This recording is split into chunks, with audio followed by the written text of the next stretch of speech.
They call it a fairy tale, but this is no harmless story for children. Beneath the glitter of gold and jewels lies a tale of cunning, greed, and a power older than kings.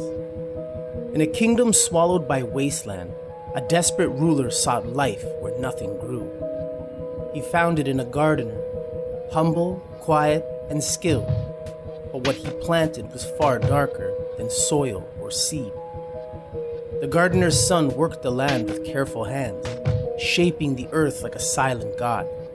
Yet his kindness and humility would draw the eyes of something ancient, something that tests those brave or foolish enough to wield it. A ring of bronze, a djinn trapped within, awaited. Its power was absolute, its cost unimaginable. Tonight, we dive into a story of desire, of reward, and of consequence that cannot be escaped. A tale of fortune and fate, of kings and rivals, and of a magic that will watch every choice you make. The kingdom lay under a sky of muted gray, its fields cracked and barren, the earth like broken pottery stretching to the horizon. The king wandered the ruins of his gardens, robes trailing through dust, fingers brushing dead stalks and frostbitten soil. Advisors whispered of curses, droughts, and ill fortune, but even they could not hide the truth. The land would yield life only in the hands of one who understood its secrets. A quiet solution arrived, carried on the wind and whispered through the courts. A gardener, descendant from a long line of caretakers, a man whose hands knew the pulse of soil. He was unassuming, his clothes worn and patched, but the strength in his hands and the patience in his eyes spoke of generations devoted to tending the earth. Under his care, the barren soil began to breathe. Green shoots pushed upward, twisting and stretching towards sunlight. It seemed reluctant to shine. Flowers unfurled like cautious whispers, petals trembling with the first hints of life. The king watched in disbelief, hope flickering in his chest like a candle in the wind.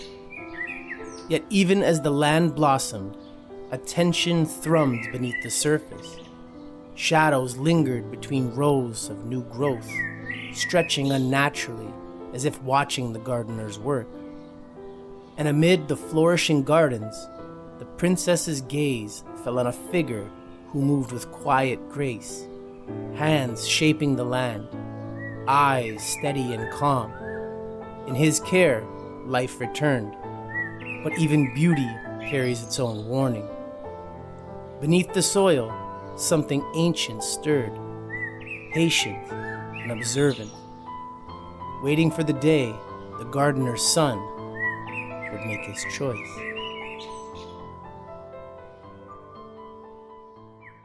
The princess's heart had already chosen, yet the king's command thundered like a storm over the kingdom. She must marry another, the prime minister's son, adorned in gilded finery and arrogance, awaited her hand. But she would not yield. Her gaze followed the gardener's son, steady and calm, hands roughened by honest labor, eyes that held a quiet strength no crown could command. Frustration fumed in the king's chest, and cunning replaced anger. A contest was devised, a journey to a distant city, the first to return claiming the princess's hand. The prime minister's son received gold, a fine horse, and the wind at his back. The gardener's son received only a lame steed and a handful of copper coins, the mockery of inequality. As they departed, the disparity became painfully clear. The wealthy heir rode past villagers and forests, blind to the plight of the weak, blind to consequence. Then he saw her, a woman in rags, trembling, hungry, and desperate. She reached out, pleaded for mercy. He laughed, spurring his horse, leaving her behind without a thought. Hours later, the gardener's son encountered the same figure. Beneath the grim and tattered garments, her eyes glimmered with something older than the world itself. Without hesitation, he offered his coins, a place on his horse, and the warmth of human kindness. The air seemed to hum, thick with anticipation. Each choice, each act of generosity, rippled into forces unseen, drawing eyes that watched, tested, and waited for the boy's worth to be proven. The journey had begun, but the path was not measured in miles or speed.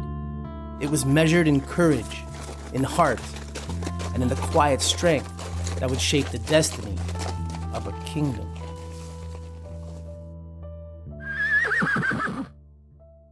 The city lay silent beneath a sky bruised with storm clouds, its streets slick with rain and shadow.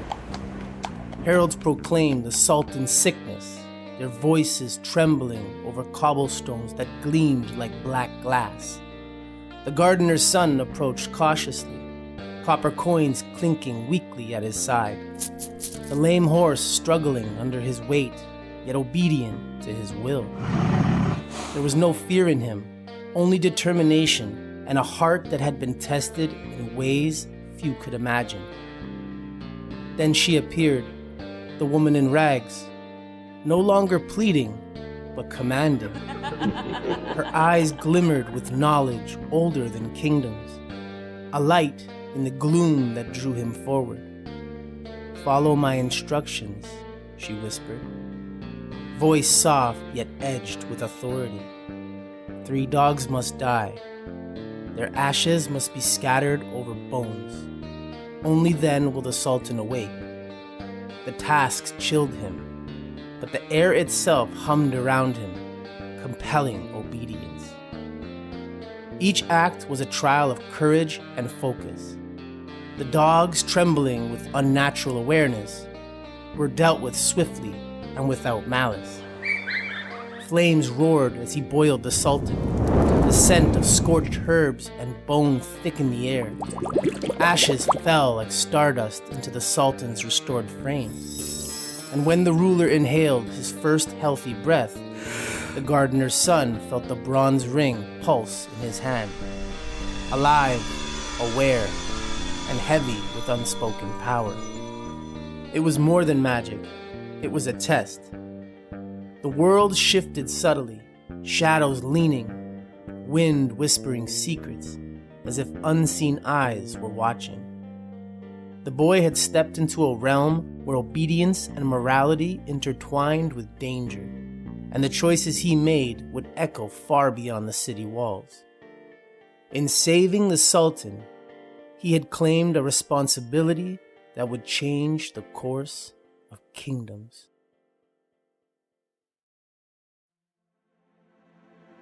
The golden ship emerged like a fallen star from the misty harbor, its sails of brocade rippling with divine light, hull gleaming with treasure that seemed almost alive. 12 sailors, regal in appearance, moved with silent precision, each gesture measured, each step a mark of discipline. At the center, the gardener's son stood calm, the bronze ring glowing faintly on his finger, bending reality to his will.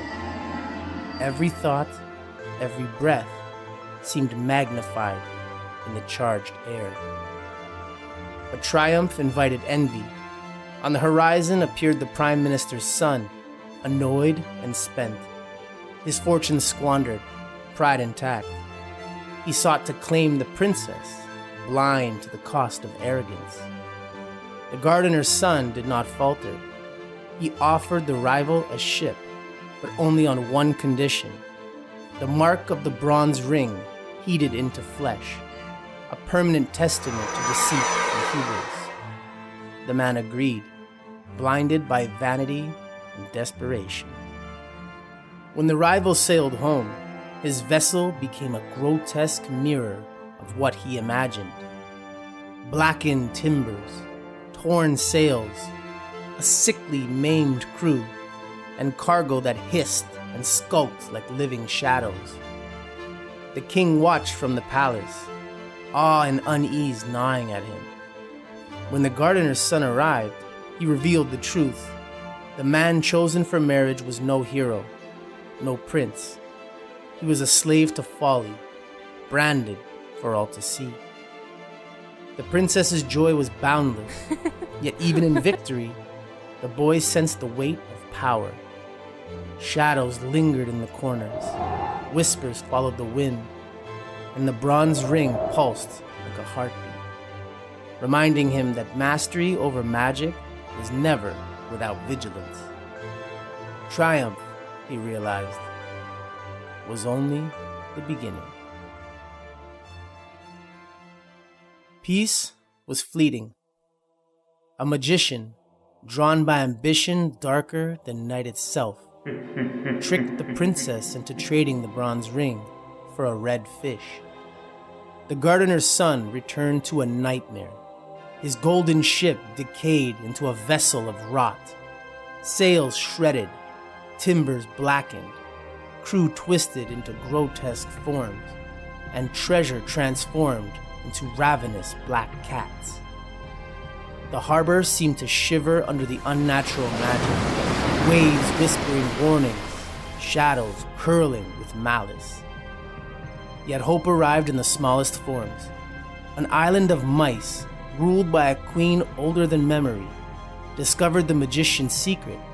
The ring rested in his mouth while he slept. 3 brave mice, tiny, determined, fearless, slipped past enchanted guards, dodged shadows, and retrieved the bronze ring. Each step was perilous. The air itself seemed to resist their mission.